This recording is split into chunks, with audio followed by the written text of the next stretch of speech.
Olá, que loucura do ponto de vista financeiro então, hein? Setembro de 2021.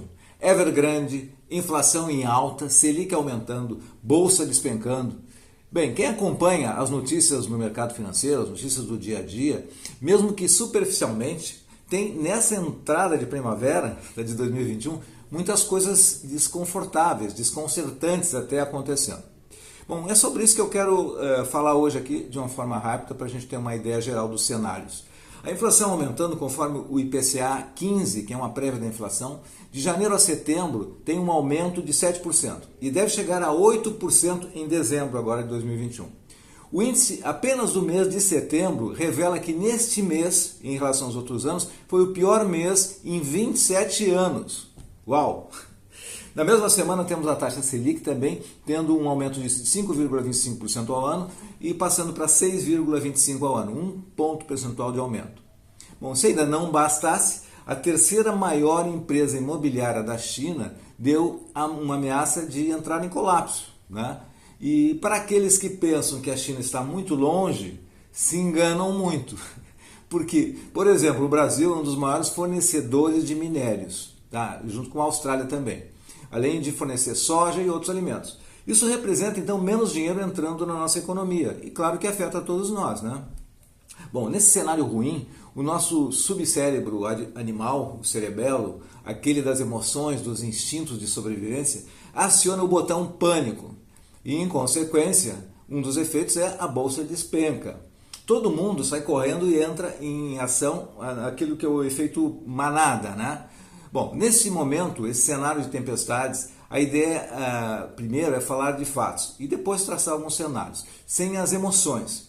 Então eu vou compartilhar uma análise de cada um desses eventos que eu falei, falando de cenários e de investimentos, né, onde você se enquadrar dentro dessa linha aí. Bem, antes de continuar então, te inscreve no canal, dê o seu like, comente, compartilhe com algum amigo, né? E me siga no Instagram, no Telegram e no blog e a página Sampaio Sucesso Financeiro. Bem, a notícia então foi, vamos começar por aqui, Selic 6,25% ao ano. Vamos falar de juros nesse caso, né? A Selic é a referência de juros para a economia. Todo mundo já sabe disso. Significa que os juros sobem. Isso é representado então por uma taxa percentual. É uma referência a Selic. Enfim, é os juros, o preço do dinheiro. Exemplo, R$100 hoje em 12 meses seriam R$106,25. 6,25 é os juros. É o preço do dinheiro, então, que fica mais caro. Bom, tá bem, mas por que isso acontece?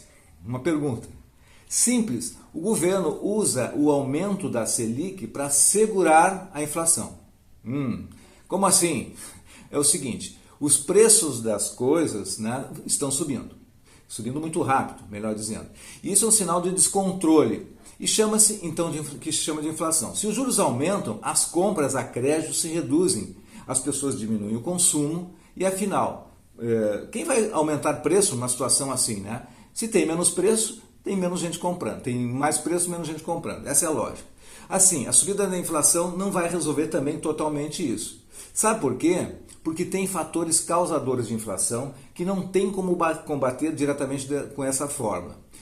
Por exemplo, os principais fatores de aumentos atuais é o aumento da energia, com a crise hídrica, né?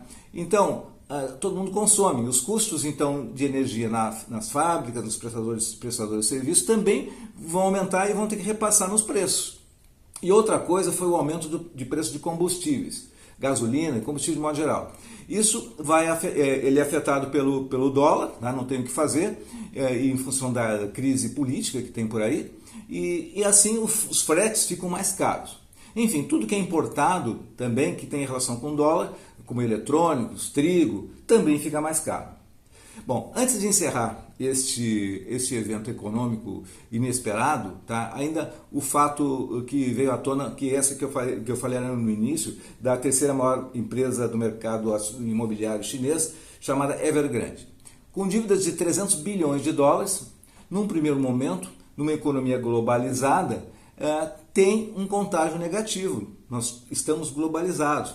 Empresa de mineração, como eu falei, principalmente a Vale, né, é uma fornecedora do mercado chinês.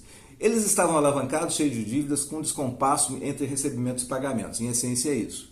A minha expectativa é que o governo chinês, de alguma forma, vai socorrê-la pelas reservas que tem. Não temos informações ainda. Em comparação com a bolha imobiliária do Lehman Brothers, lá, lembra, em 2007, 2008, nos Estados Unidos, né?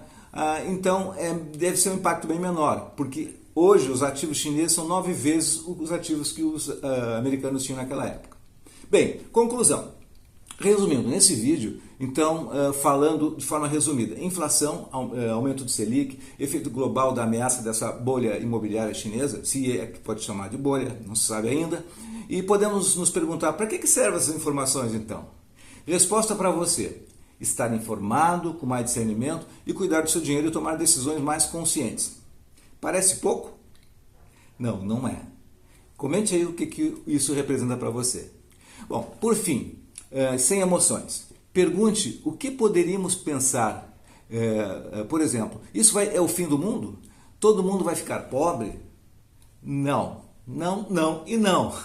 Tudo vai passar. Afinal, alguém tem algum exemplo de alguma crise financeira histórica que ainda esteja presente hoje, persistente, depois de poucos anos, 2, 3 anos? Na Segunda Guerra Mundial, um pouco mais tempo levou, Japão e Alemanha acabaram economicamente falando, se acabaram no início, tiveram que se reconstruir, mas se recuperaram e se transformaram em potências. Bom, no Brasil, há algumas décadas, a hiperinflação quase acabou com empresas, quase, sim, mas não. Hoje nós temos uma recuperação de todos esses cenários, claro, com algumas dificuldades. A Bolsa, antes da pandemia, saiu para 60 mil pontos, hoje está em 115 mil pontos. Então, agora, o momento é comprar barato para fazer lucro.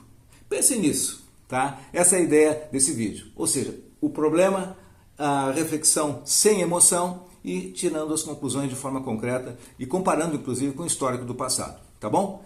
Era isso. Até o próximo vídeo. Sucesso e prosperidade.